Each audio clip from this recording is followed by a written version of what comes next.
IMHO Talk Show.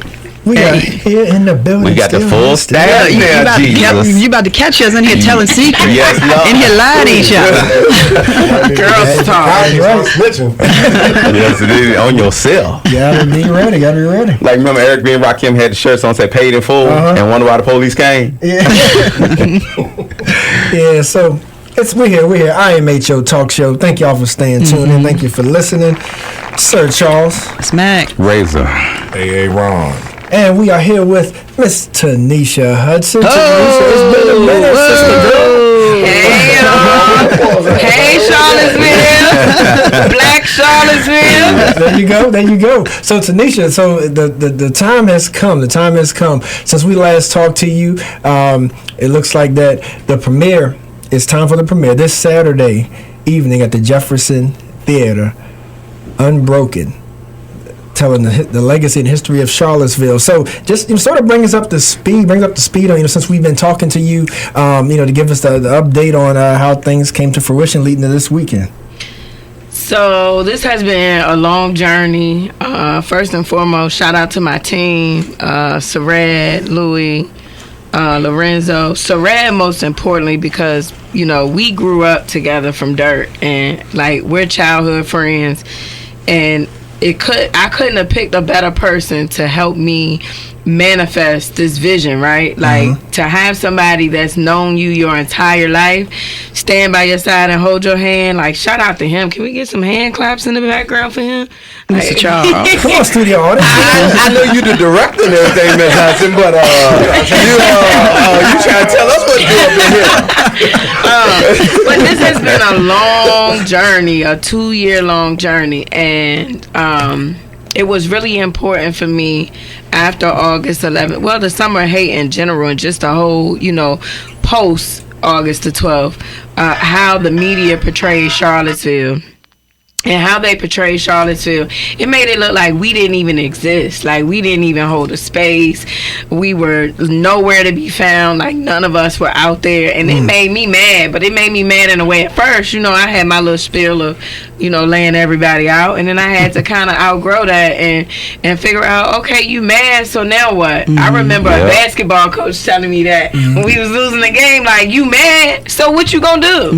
And so I just had to do something, and making this film is really personal, and it's personal because my grandfather used to tell me stories, and one day it just clicked at me, and it was like, these stories got to be documented. Like, you have to have a way to go back and relive this stuff and recreate it. And I think that's what this summer was about for me, was me recreating things that used to be here that weren't, like we just didn't know because it happened 50 years ago. And so, like, the whole Made in Charlottesville, that was a recreation. I didn't just create a concert in the park. That was already happening. Nice. Pete Curry them used to do that. And so it's about reliving the life that we've always had here in Charlottesville and creating our own space. They don't got to give it to us. We can take it. That's right. Yeah, so, ladies and gentlemen, we are talking to Tanisha Hudson, the director and the producer of A Legacy Unbroken, the story of Black Charlottesville, premiering this Saturday, November 23rd, 6 to 9 at the Jefferson School Heritage Center. Again, I want to, thank you for stopping by IMHO, sharing some of your time with us, and definitely talking about your film. And, I was thinking about this interview and what questions I might have for Ms. Hudson, right? And so, I just want to get your input about what, as Seville takes this transition, right, or makes this transition from the narrative to social justice issues to whatever we're dealing with right now, and really developing a voice and a space and a movement for Black people. What do you feel as an African American female, the role that we play, not you, not just me, but the everyday Black woman or whomever, not just the mayor, like, what role do African American women here in Charlottesville play in the movement and progressive of Black Seville going forward?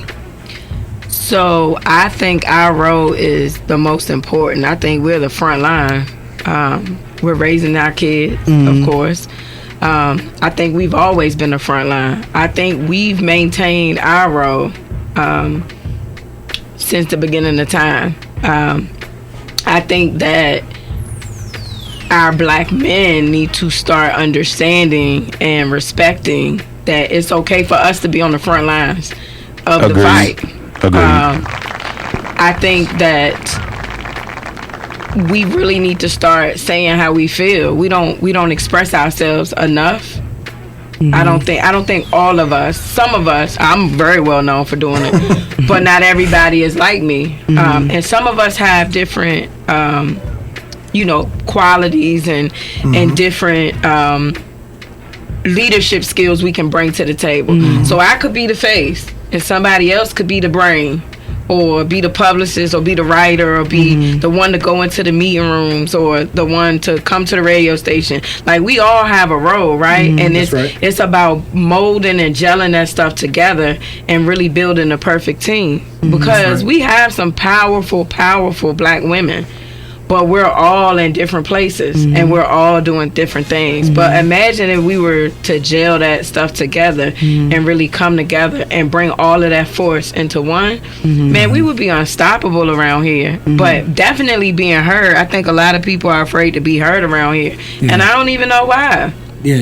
Now, Tanisha, that hits on the number one top question that I have for you coming into today, is breaking out of that sort of small town mentality. Right, because I've gone to countless events that were catered or promoted for Black Charlottesville. So, particularly for the crowd, and even for the older black crowd to say, I got to go, DC, Richmond, like there's nobody my age here. There's nothing, for a mature crowd to do. The kids got their stuff, they party on the weekends, blah, blah, blah. But I don't see people coming out. And to me, based on traveling I've done, places I've lived, that is generally sort of a small town mentality, which is, if I don't know you, if I didn't come up with you, I ain't supporting you. So what's your input on people realizing that you gotta go to the Jefferson this Saturday evening to see Unbroken? Because if you don't, you're lessening the chance that the next Tanisha Hudson can do what she wants to do. Absolutely. So I think it's network, and I'm big on this. Like, it's not that you don't want, because I'm be honest, I get invited to a lot of stuff and I can't do everything. I'm one person. I think it's network. Like, let's take my premiere for example, and don't take this the wrong way, because I'm not saying this with no type of malice intent at all. Andrea promoted my event under the Jefferson umbrella. Andrea's network is scholars, academia staff from UVA.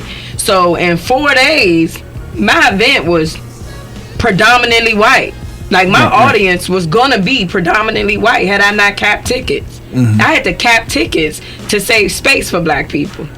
You see that a lot, though. She's right. You see that a lot. You do. Again, and I'm not throwing shots. I'm just letting people know that. For sure. I kind of fault myself, because all summer long I've been giving people free stuff, right? And so all summer long you had a free concert in Thompson. You had a free Wale concert. But see, this couldn't be free because I got people to pay on the back end for doing the work. I got people that I'm going to have to rub their hands at the end of the day. Not that they're asking me to, but I feel that they're deserving, because no black person should have to work for free out here in today's time. Can I say something, young? I had a question for her. I said, I just like y'all, I had my question. But honestly, being back around you after all this time, I don't have a question, I have a statement. You've grown so much. Thank you. Like, because the Tanisha I first met would have been standing up giving that point. Like, you're polished. And it's going to take you much, much further for where we need to go. Well, and I think it's the reality, though. Like, back to Charles' question, I can't be like, now people reaching out to me for tickets. Like, we wait too long sometimes. Like, we wait for everybody to help us. We wait for everybody to hand us something. We wait for everybody to do something for us. And I personally, I go back and look at my stories every day on Facebook. 3 years ago exactly, I wrote a statement, and I never forget, TD West commented and said, okay, so what you gonna do about it? Man, listen. When I tell you, even then, I was like, oh, I'm working on it.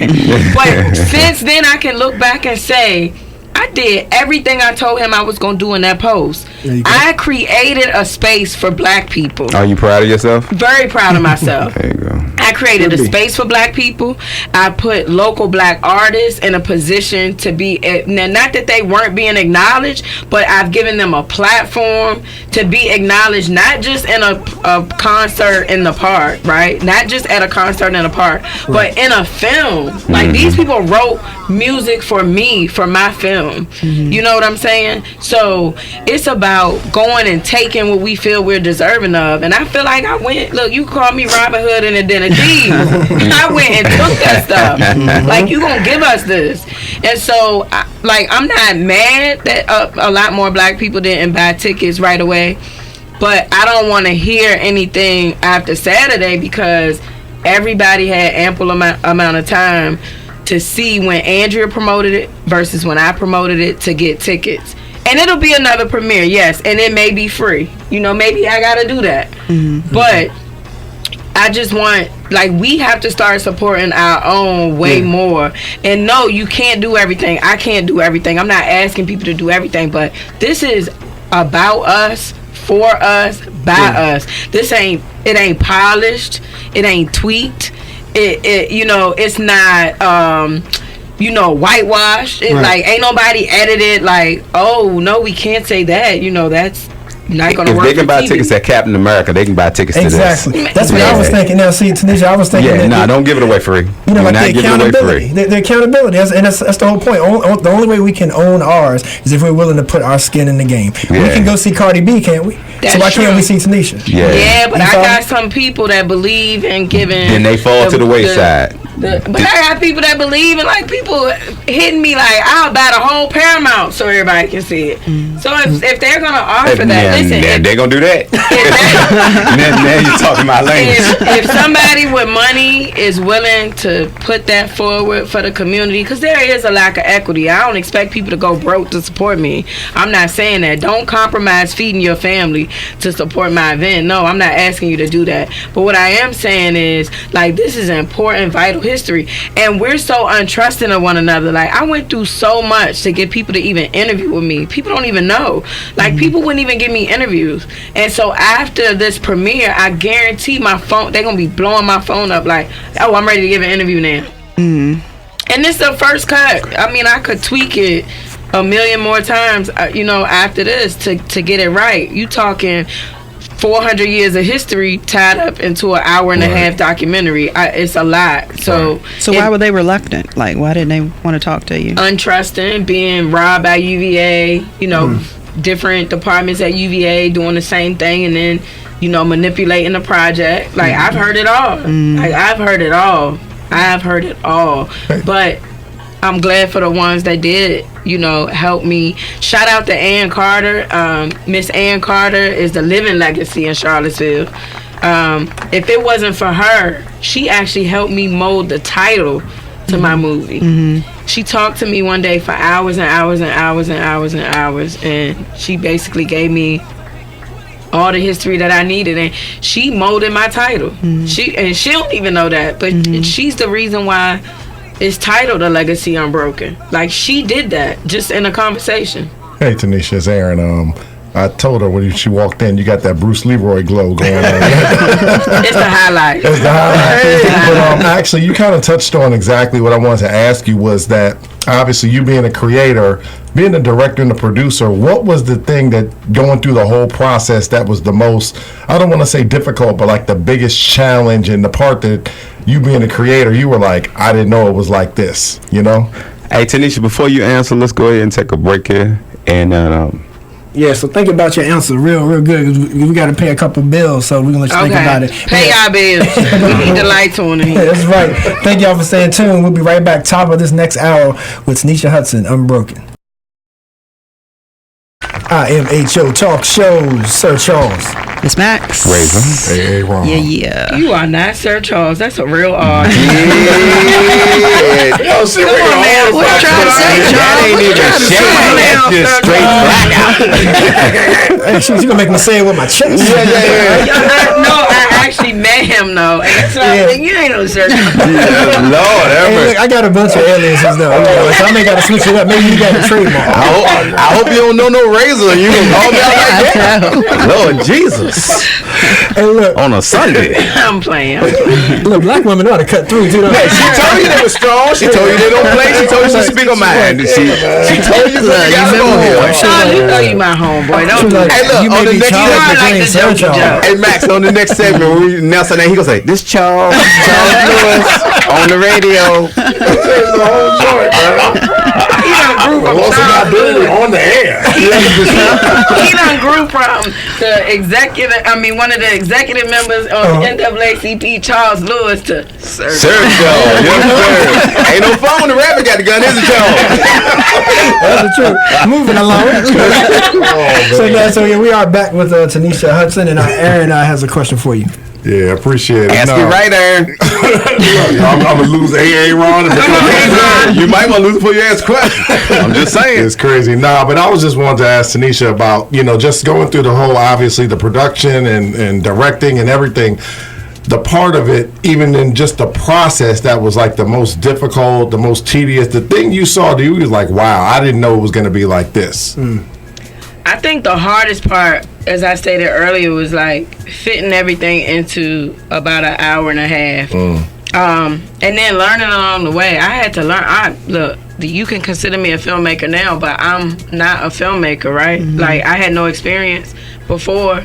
Thank God for Sared holding my hand the entire time. You had a vision, though. I did. I had the vision. I did. But I'm gonna be honest with you. I'm one of them people, like, you can't give me all that shine, because it took me to create a team and to get like Sared to. He was the gel. Like, he was the glue. Like, he knew how to. I laid out the roadmap, but he knew how to glue it all together. Yeah, it's like building a railroad. Right. I came through with the little wood chucks, and he had He was hammering them down. Bow. I got you. And he laid the tracks, so it worked out, but it really was hard in interviewing that. Like, I can't stress on that enough. Wanting certain people to interview and not being able to get them to interview, or trying to reach out to people and people feeling like, I'm not gonna fool with her, And then people realizing, like, man, she really real about this. She genuine with this work she doing. And then they just, like, a lot of people reached out, but they reached out too late. And by then I had to give the community. It hasn't been 2 years quite. I say 2 years because it's 2 years from when I thought about doing it. It's actually been since May of 2018. So we're about a year and a half in since filming. Which to me is an accomplishment for somebody with no experience. Absolutely. Sure. So, again, the hardest part, interviewing, and then trying to fit everything in, and the learning process. There are things called sequels. Oh, it's more coming. You heard it here first. That's right. Definitely more lined up like coming. the Avengers. That's right. Line them up. Fast and the Furious style. There you go. Right. So in your interview process, what about when you, obviously, right, and you talk about this all the time, the effects of gentrification, from gentrification caused this or affected this, whether it be education or incarceration or what have you. But when you sit down with people and they begin to tell you the stories about Vinegar Hill or their black neighborhoods and give you personal accounts of this caused this, right? Can you delve into that a little bit about just hearing the individual accounts of when they took my home away? So, yeah. First, let me touch on the this caused this type of effect. I think Vinegar Hill happened because we have to remember at the time that urban renewal happened, we were dealing with desegregating the schools. And so they knew that organizations like the NAACP were more focused and in tune with desegregating the schools, that the housing issue went on the back burner. And this is documented. Like, you gotta understand, like, the facts that I uncovered. Like, shout out to Jordy Yeager too, because he's a researcher, so he helped me do a lot of the research, and we found different documents. He was beating the courtroom down, I was beating down special collections. He was beating the courtroom down, and I was beating down special collections, you know, trying to find information. But we uncovered a lot of truths. And one of the things about, you know, hearing Miss Kathy Johnson Harris talk about Vinegar Hill, like, her house that they took, her house looked like a house that's still standing in Belmont. Like, I have a picture in the movie of her house, and it looks like a house that's sitting in Belmont right now, off Blenheim, off Monticello Road. Like, her house looks just like some of those houses over there. You know what? They took hers. Oh, I'm sorry. You know, they need to put this movie in Black history teaching of Charlottesville. I agree. Like, they put, like, down in Greene County where we at, they didn't pull it out Black history. They don't even teach it no more. They say somebody set, somebody march, next thing. But this is something that, like, we've lost so much through slavery. And I know they hate to hear us bringing up that we don't really know where we come from. So the fact that you went back into this and say, okay, young Charlottesville kids, this is what you come from. This is what your people, your ancestors had. You know what I'm saying? Not every ancestor has to be wrapped up in a cloth, barefooted, with some beads around their neck. I mean, these are their ancestors. So what you need to be doing is, like, when it comes to, like, the public access stations, the public schools, this needs to be something that, when I was a kid, they used to show films of stuff in Orange County to show Black history. Yours needs to be added to Charlottesville. Well, and I think that's a myth that we lost so much after slavery, right? Like what you just said, because that's actually not true. You don't think so? Black people were doing exceptionally well during Reconstruction. Let me tell you, that's the number one part of history that is untaught, is Reconstruction. And you know why? Because Black people were thriving. Oh, absolutely. But they took. You're like, they took. But they had to figure out a way to attack. Listen, but that came literally, like, we talking 40, 50 years down the road, that they started to realize, oh, well, maybe they becoming too great. We got to step in and do something. That's one generation, though. That's you're right. So that's no time. Like, it takes time to unearth.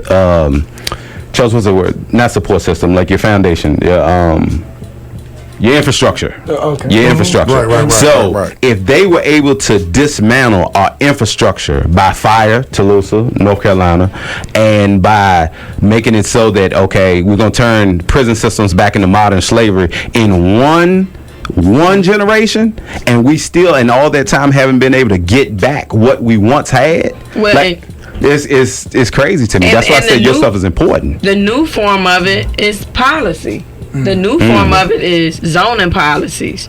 Tax assessments, assessments. Like we be so focused on we still focus on stuff from Jim Crow days. You know what I mean? True. And we gotta catch up to new policy. Right. You know, thank God we got Max downtown.